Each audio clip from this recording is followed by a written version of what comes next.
was still multiple years before you really kind of went after running, let's say. So fill in the gap from there because you were a yogi for a while. Yeah, so that was 2017.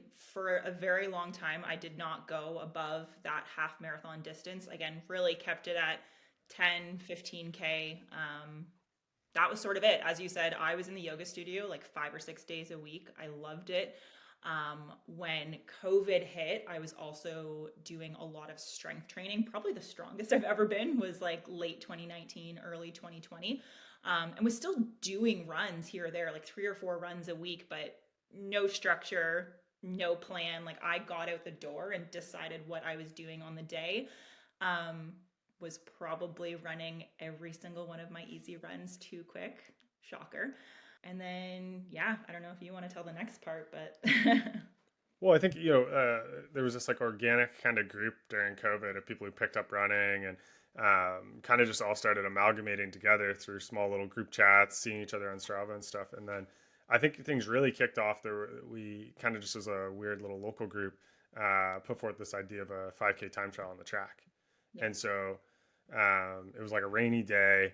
It was really gross out. You had crummy shoes on. You hadn't had super shoes. You had all that fun stuff. You did it on the track. You're probably looking at your watch way too much, if I recall.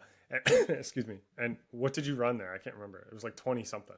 Yeah, I think my goal going into that was to break 20 minutes, and I was just shy of that. I think I Yeah. missed it by 8 seconds, 10 seconds, Yeah. like something like that. It was really, really close. But as you said, it was very windy, very rainy. We did have a really good group that showed up that day. So strength in numbers. I had no idea what a 5K time trial on the track was going to entail.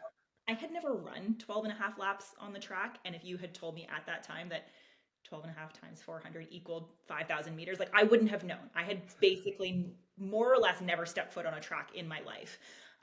So that was a very novel experience for me. And so from there, you were like, okay, I want to do a marathon, I think was kind of how it went, right?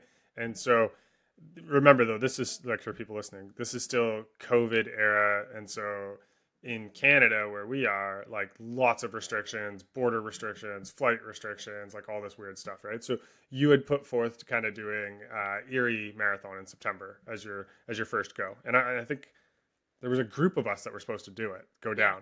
down. And then there was a bunch of restrictions and all this stuff. And so I remember talking to you like a week or two out because I was up in Montreal for a Olympic distance triathlon, and it was like planes, trains, and automobiles to figure out how to get down there, right? So you decided, okay, I want to do this marathon. I want to qualify for Boston. That was your kind of goal, as it is for most people when they come to it.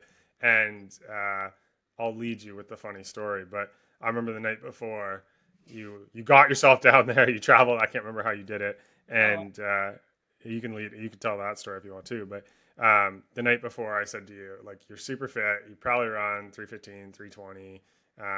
Just no faster. Actually, I thought you could run 305, 310.